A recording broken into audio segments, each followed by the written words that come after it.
depends on what happens the next like year or two. I might get another one. Just so Fran has a little baby.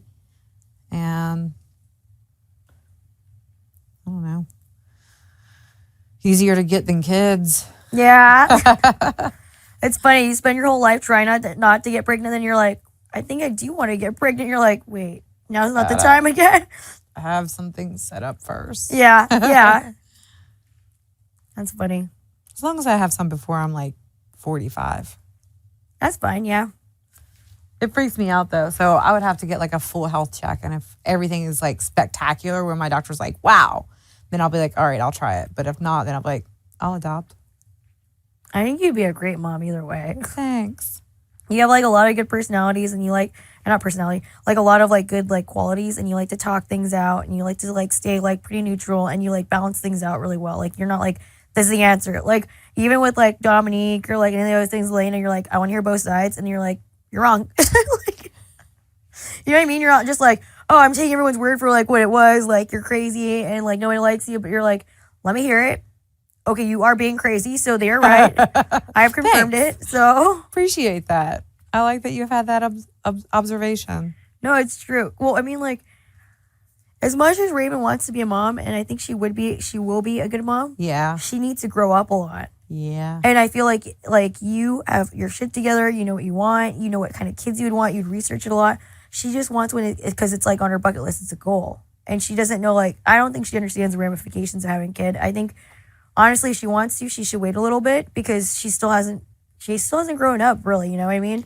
And she shouldn't grow up fast because if she doesn't have enough time, she should be a kid for that much longer. Yeah. She shouldn't really be playing up that she likes playing up that she wants to be old and stuff. And it's like, be a kid. Do kid things. Plus, I think that, you know, like, I know that she's, like, currently she has a terminal disease, but there's so much progress in the world. But, you know, he caught on too because she kept saying, like, it could be a year, it could be 10 years, it could be 5 years. We're all terminal and stuff. And he's like, well, like, terminal usually means, like, you know, like, in a certain time frame. Because otherwise, like, I mean, like, yeah.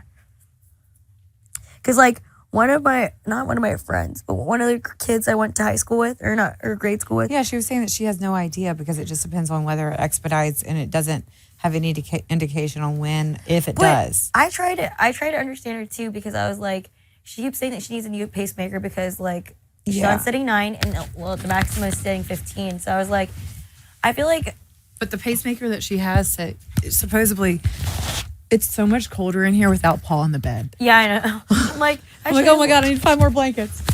Well, like the way I was like, because like I don't know, from my standpoint, like doctors usually don't like to leave things on like. For that exact reason, so it gets used to it, they will put something down, like for like your heart pacemaker and stuff. Don't they like usually turn it down to see if you can work like more on that? They don't ever want to kick it up.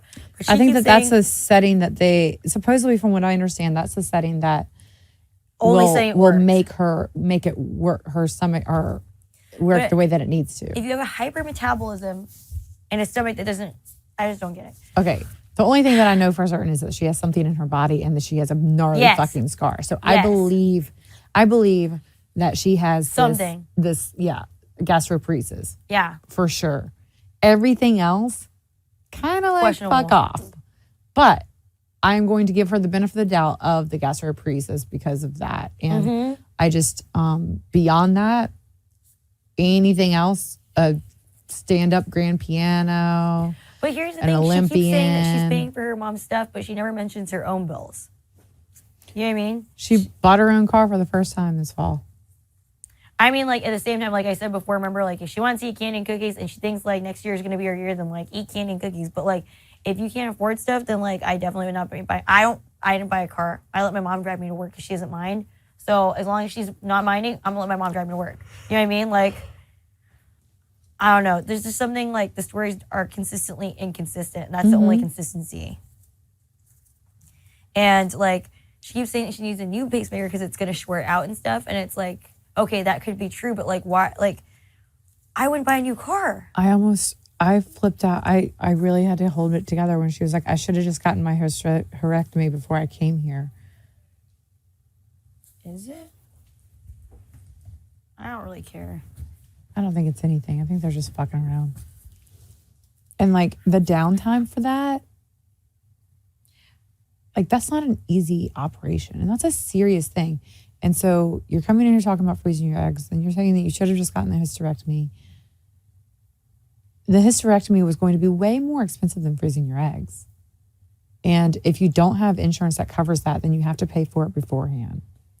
I thought she said she had good insurance, though. Did she? Told me that she told me that they were changing, the state was changing the insurance, and so she was probably going to be dropped because she has pre-existing condition. She didn't tell me she had good insurance.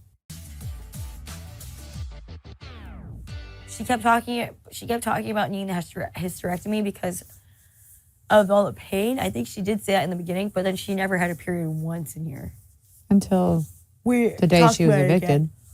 I don't know if she really was on her period or not, but it honestly seemed like she did it as a ploy because it only happened when we went up there, and then as soon as all of us dispersed and she didn't have to watch us, she was fine again. It's just very odd, and walking around does not make me feel better. I like to crawl in the fetal position and try and hold it together and like... The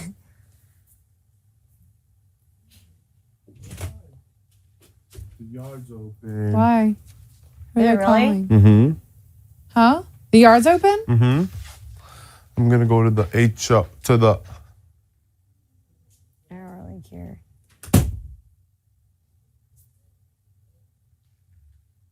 And they're working hard to take that shit down fast. So, no Sunday eviction? Good. That means it's gonna probably be a double or something then. Oh, God.